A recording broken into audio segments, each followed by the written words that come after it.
Hi again. Yalla, let's add Henri.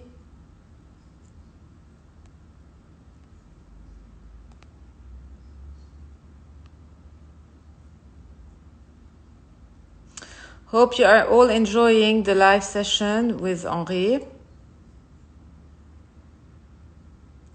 He didn't connect yet. Yalla, I'll give him a few seconds. Now you'll be able to all ask your questions. بدي أحكي شوي عن موضوع الليرة, the valuation, tackle this part, and then I promise I'll leave way for your questions. Yalla, I've added Henri.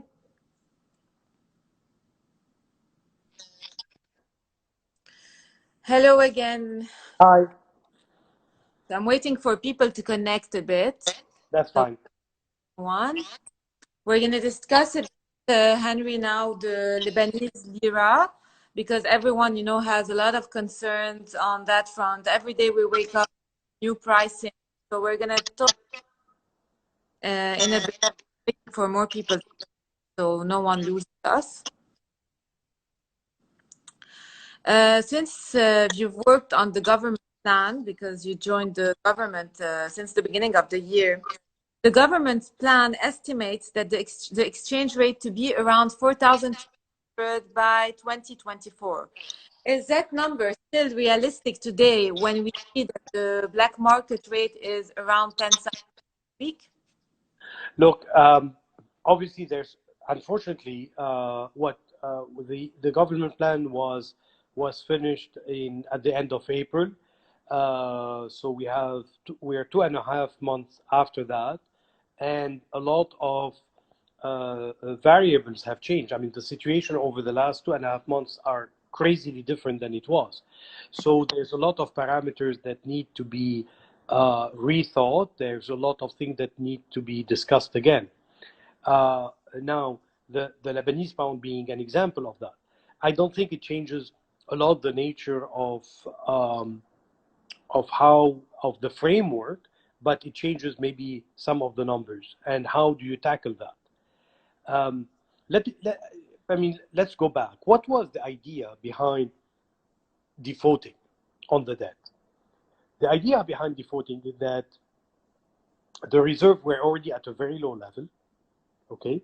And because when we heard it was 21, 22 or whatever, we said, look, you cannot run the country and being close to zero. That's not like, you're not running a family budget here. So the idea was, let's default. Let's use part of that money that we were going to pay to the Eurobond holders to deploy it against stabilizing the currency or moving the currency closer to what its real level should have been. And we could have done that. The problem, there has been no coordination. The problem, there has been no fiscal monetary policy trade-off discussions that would have led us to basically, in parallel to negotiating with the IMF, move your currency from 1,500 to, let's say, 3,000 or whatever the number we want it to be. Get the IMF on board. They inject some hard currency, and then slowly but surely, by the end of the program, you let the currency float.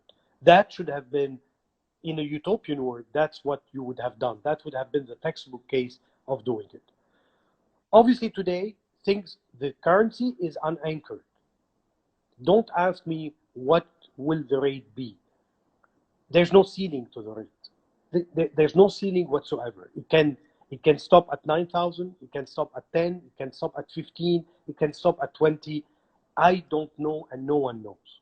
It all depends on how much we continue in this completely disconnected disconnected types of policies. But we have the situation we are in today. If we didn't default on our debt back. Well, but this is a hypothetical that basically doesn't make any sense. Not because you asked the question, but it doesn't make sense because I don't have the money. I'm already at $20 billion.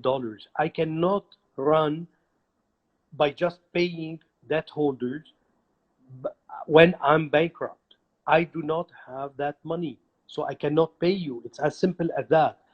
Yes, it would have been great to come in and to default at a time when I already had a program and I've already discussed with the IMF and I already all have that in place.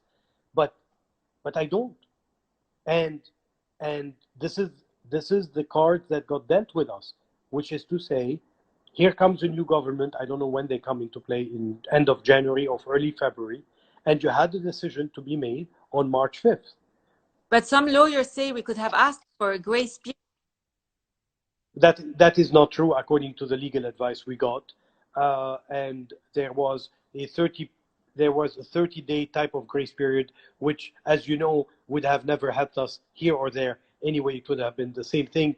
We are now way more than 30 days later, and we know we're seeing what we're seeing.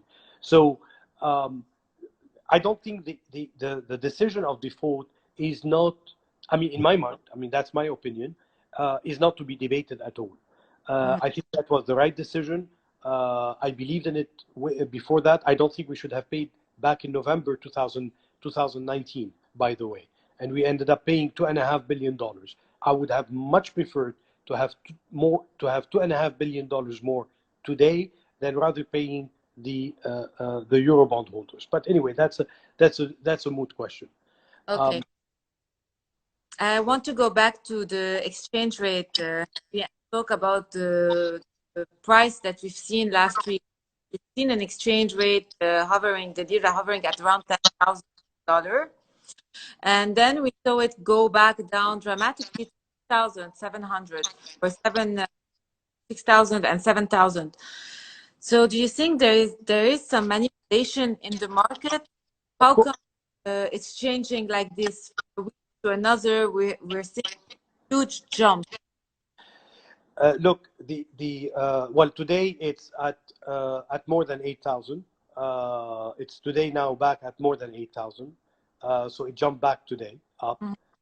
And as I said, the currency is completely unanchored. And unanchored means that it's going to be highly variable.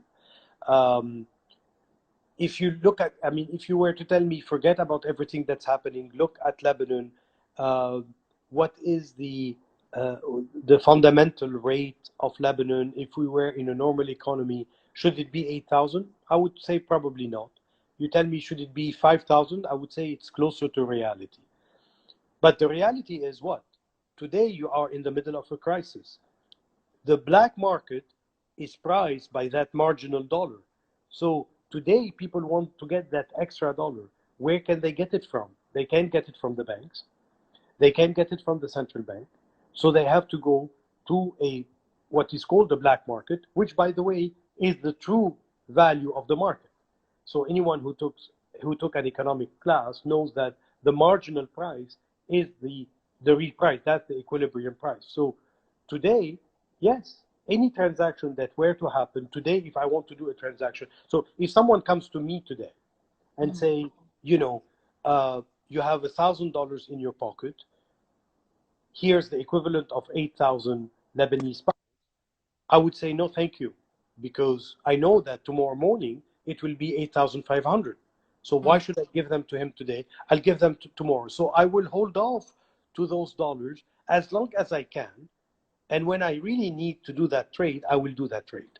So today we are in that cycle. How do you break that cycle? Well, you simply break it by having an element of confidence. How do you bring an element of confidence?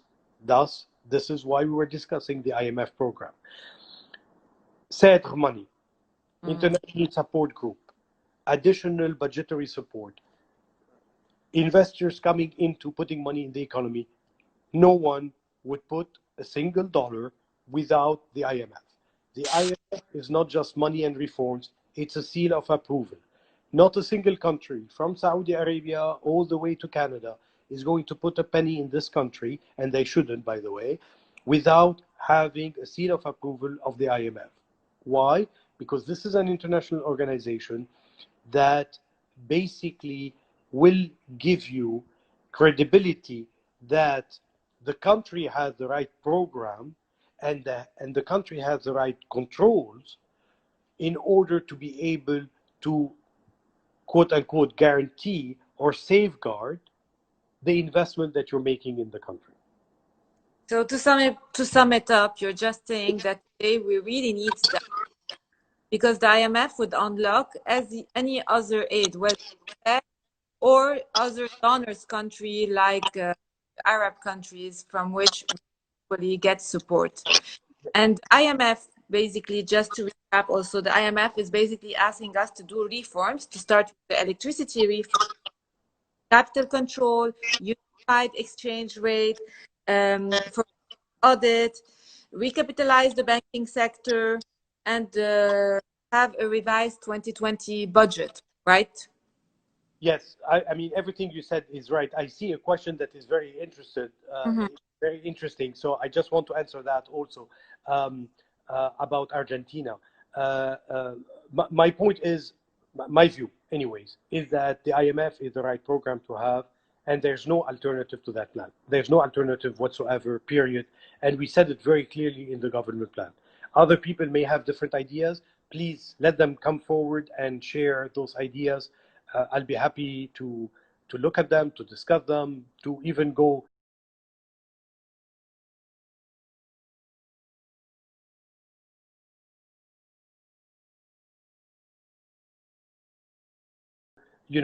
go along with them. But so far, I haven't heard a single plan that is completely comprehensive, other than going to the IMF, which, by the way, is an organization that was set up for countries that are going through exactly the crisis that we are going through. So I don't understand why we're debating so much IMF or not IMF.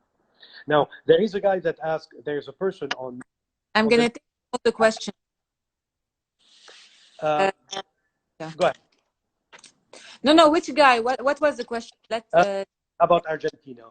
I think it was Antoine Haddad, and he said, but Argentina has the IMF, and they defaulted the next day. And he's exactly right. Actually, funnily enough, countries that default once will end up defaulting more than once. So that's why, actually, I would say you need a very stringent IMF program to make sure you don't end up defaulting again.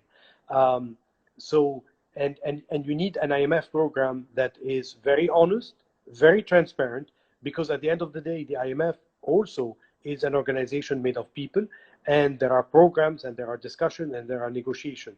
So the more we are true to ourselves, the more we are honest with ourselves, the more we are transparent about the fundamentals of the crisis, and we have a real tough program that takes care about fixing the imbalances, the higher will be the probability that we will get out of this crisis alive, kicking, and growing again. Of course, if we lie to ourselves, even if the IMF says at the end of the day and says, you know what, I'm just going to give you $200 million, we're going to end up defaulting again. I have another interesting question I'm taking the questions now.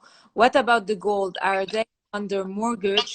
Not, when are they planning to use it if they are not able to import even heavy fuel now? Look, the gold is an interesting question.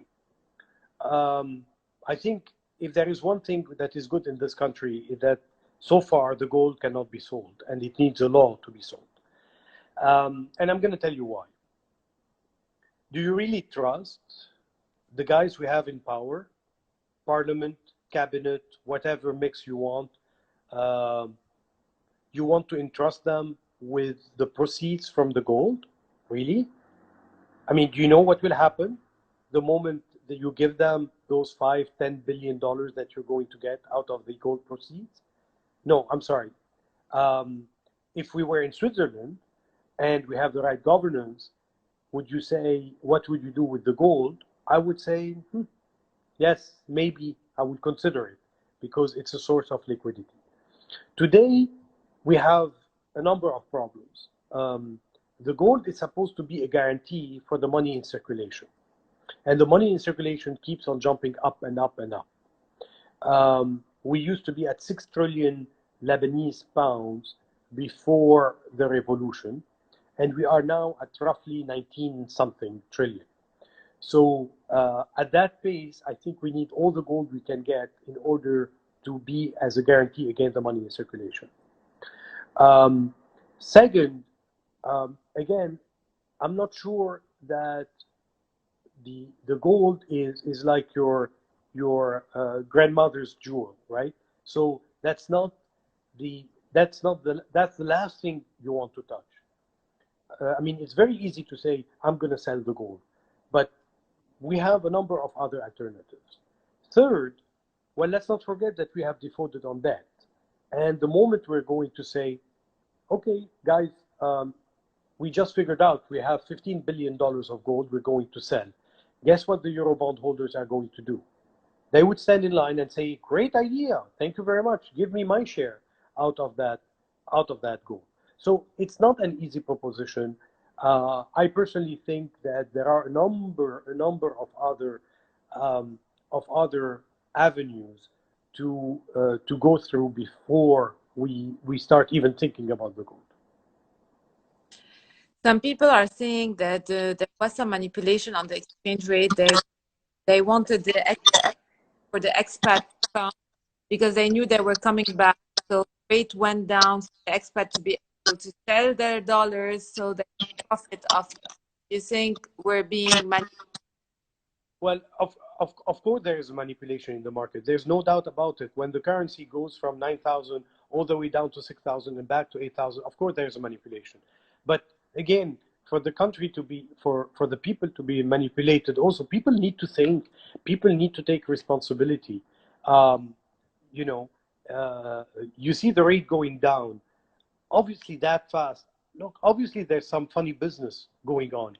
Just hold on to your hard currency, wait until, give it a couple of days, give it a week and see what will happen. You know, I mean, again, you are in the middle of a classical case of an unanchored currency. What does that mean? The treasury has no money. Even in Lebanese pound, they have very little money. How are we financing all the spending of the government? We're printing money. What does it mean? That means that the currency will keep on depreciating. We saw back in America predicted we might, in one of their scenarios, they said that the 6,000. Correct. I saw the Bank of America report, and they are right under a number of assumptions. If people don't have access to their deposit, but they are being lirified, there's a lirification of deposit like what's happening today. That means also the printing machine is working, because where are the Lebanese pounds coming from? That also puts pressure on the currency. So there's nothing at all in the system that brings the currency back down to a normal level. So of course, if you see big swings in a day, there are some manipulation. Of course, people want to, I mean, even over the weekend, when people were saying the price is down to 6,000, well, try to go to the market and try to see if you can not sell your dollars, but buy some dollars. No one would give you those dollars, right? So it's a very thin market. People have to really be careful about that and understand that fundamentally there's nothing, unless there's a program, unless there is an understanding of real policy choices, nothing will bring the Lebanese pound back to the level that it was. So you are saying, as they keep your dollars for your black. He did a tweet that actually when this was happening, in order for people to realize what. And he's 100% right. Talking about printing, how do you assess the behavior of BDL amid this monetary crisis? Do you think they could have done something better to avoid the fall of the lira? Look, it's a very difficult situation. You're coming in the middle of a crisis. You cannot just judge the behavior, no matter how harsh I want to be on the lack of policy coordination. It's very hard to say, well, had we been in the shoes, what do we do? And this is why I think we need a change at the top of all organizations in this country, and not only the central bank, because we need to do things differently. We need someone that comes in and stomp on the table and say, you know what, I'm just not going to print anymore. I'm sorry, like in the late 90s, where the governor refused to lend money to the government because the government didn't have money. Look, it doesn't make any sense today that we keep on financing the government. We keep on paying the salaries of everyone in the public sector when the private sector has been firing people. Okay, the private sector that is responsible for the growth in this country has been firing people left and right, has been cutting salaries, has been cutting number of employees, has been going through a lot of hardships. Yet the public sector doesn't fire a single person. Why? I don't understand. I'm going to tell you why. Because there's no pressure on them to fire anyone, because the politicians want to have a bloated administration, because this is how they take care of the people and this is how people vote for them. And I'm sorry, they need to start acting like the private sector.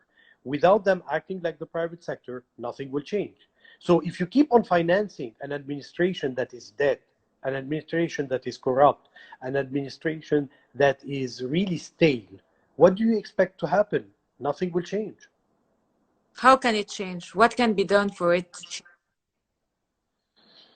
Well, I mean, look, the street needs to wake up.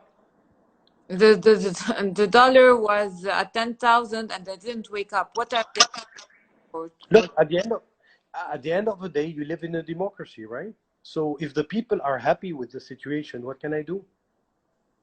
So if the people are unhappy, they go down in the streets. That's what happens. It's as simple as that. I'm not calling for violence. I'm not calling for anything. I'm just saying, the people have responsibility in a democracy. So if the people seem to be happy with the situation, with their politicians, with the way things are done, with the way things are run, so be it. Let them stay in their homes and not do anything. If they are unhappy, they need to express themselves. It's as simple as that. Yeah, completely agree. Joe is saying they print money because they fear violence and civil unrest. You think so? But still, when you print money, you are creating hyperinflation, thus affecting the lira negatively as well. I'm not sure I understood the question, but look, there's nothing today in the major in the macroeconomic indicator that will support the lira. There's nothing out there that I can see that is giving us the right signal. The IMF, by the way, told us that a long time ago. It was published in the newspaper, so I'm not revealing any secret here. That the currency will have no ceiling if we continue with the policy that we have. Today, if we, do you have some room for hope? Talk about hope.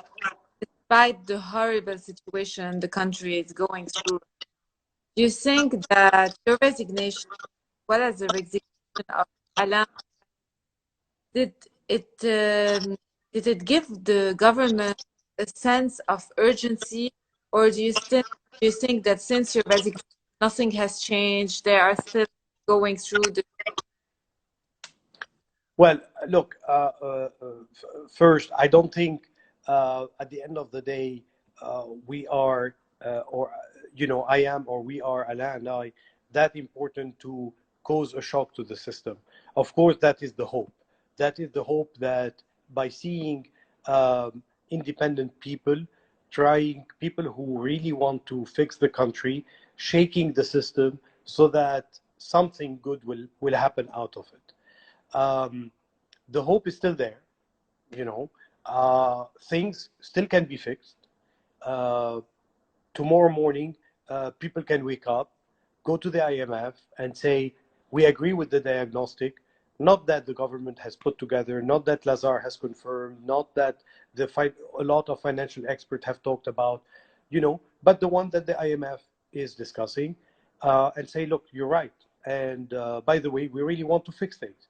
And here's a capital control law, and here's a banking resolution framework, and here's the coordination between the fiscal and monetary policy, and this is how we're going to fix the system. Of course, it can happen. Honestly, if you send a team of 5 to 6 people that are really independent, know what they're talking about, lock them in a room for a month or so, they can come up with a program, and they can come up with an agreement with the IMF. Now, add to that the political question mark and the political shenanigans that go on in this country. That's completely different. But on purely technical terms, there's no reason for us not to be able to conclude a program in the next couple of months. Then everything starts with politics, ends with politics, and this is where the question marks are. The question marks also on people, and we are aiming, for example, some people say that lost hope, like you can see people writing down here on the screen, that we went down to the streets and nothing happened, and after, and even you, maybe you tried to help the government, then you were disappointed, you left. People get fed up. You got fed up. People got fed up. So today, what can be done? There is no election until 2022. So in the meantime, are we going to live in this situation? For how long? Be done today? Look, I mean, people are more and more impatient, right? It took a number of years for the French Revolution to take effect. A revolution is, 17th October was a great outburst of people's will. It was an unbelievable call for the politicians to change.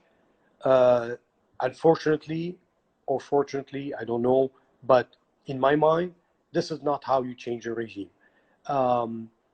And a regime needs a much harsher revolution. It needs a revolution that has a much longer breath, and unfortunately, it's quite painful. So today we are at a point where we've been facing the politicians and the leaders of the country with a revolution. It happened in October 17, with a number of people who were expressing themselves on TVs, on podiums, in writing, on social media, and so forth. We have tried to impact the political system. We brought in the IMF, which was, by the way, a big thing. I mean, trying to get the advisors on board, trying to get the government on board was not an easy process. And we are today at a point where it seems we're going back to pre-October 17. So yes, I mean, look, it's a democracy at the end of the day. People need to participate to the political life and need to impact. If not, you know what will happen? I mean, people will immigrate. People who can change or who wants to change and are not happy with the system, which are unfortunately always the educated and well-to-do, are going to leave the country. And the country will go, and this is, by the way, what the leaders want. I mean, they don't want people like us around here. They just don't want us. We are a pain in the ass. So they want us out of here, and yes, let them rule the country the way they want. So, and this is the biggest risk and the biggest cost on the country of accepting the status quo and not wanting to change. I tried to do my part. Maybe I did it in a bad manner. Clearly I didn't succeed in doing it, but I tried to do my part to impact that change. Other people, are different. And today, look, what we saw on October 17 was the new generation. And this is the new generation that actually doesn't know, because I grew up in the war. My generation grew up with the war. We have our beliefs, we have our way of approaching things, and this new generation doesn't have any of that. They see the world completely differently, and it is their cry, it is their call to a new system. For them, there's no difference between Christian Muslim. There's no difference between they don't want confessionalism as much as I do, but differently. For them, they're not bound by the problems of the past. And clearly, all the leaders we have are the former warlords, right? I mean, these are the guys who are still ruling the country. So they need a change. They are proposing something completely different, and they need to express themselves as loud as they can, because they are the future of the country, not the guys who are leading us today. So I hope everyone's listening for the 93, 94 people and who are going to watch the video, because I'm going to save it. Really, listen, I totally agree with Henry. It's time for us to express ourselves, especially the young generation. It's some of us may travel, may live abroad, because I've lived abroad and I've experienced it. Nothing feels like your own country. So today it's time to fight for our rights. And I totally agree with you on that front, because we don't want all the educated people to leave the country. Unfortunately, that's what the leaders want. We shouldn't give them that. And that's why I put so much effort into this page to bring speakers like you, Henry, today, to be able to tell everyone about what's happening around us, what should be done today. And I really urge everyone twice before taking action. Really, we had the expertise of today of Henry tonight. It was amazing to talk with you, Henri. We will see you more in different positions within the government, the future government. I don't know, just talking out loud, but at least we need more people to Henry to be able to shake this country. I thought you wanted me to have a nicer life after that. Why do you wish me that bad? No, because we really want people like you. I was a bit. It's disappointing that you're not more advisor to the finance ministry, but I'm sure that you're doing a lot more by being very active on social media, on Twitter, on platform that you are, because your message is being heard. And I do believe that that is this pressuring. There's pressure done on the government and on the positive side, on the positive front. Well, thank you for the opportunity to talk to everyone, and we'll talk soon. Talk soon. Bye. Thank you. Bye, everyone. By the way, guys, I will be saving this live on the. Wait, I'm closing Henry here. Okay. Okay, guys, I hope you enjoyed the talk. I will be saving this this session on my IGTV and also on the YouTube channel. I'll share them, and I'll share the link of the YouTube tomorrow as soon as I upload it. I hope you enjoyed it. And I have a new speaker on Thursday. Kamina, it's another economist this time. I hope you like it. I'll announce it tomorrow. And that's it for tonight. I think it's time to end the session. Bye.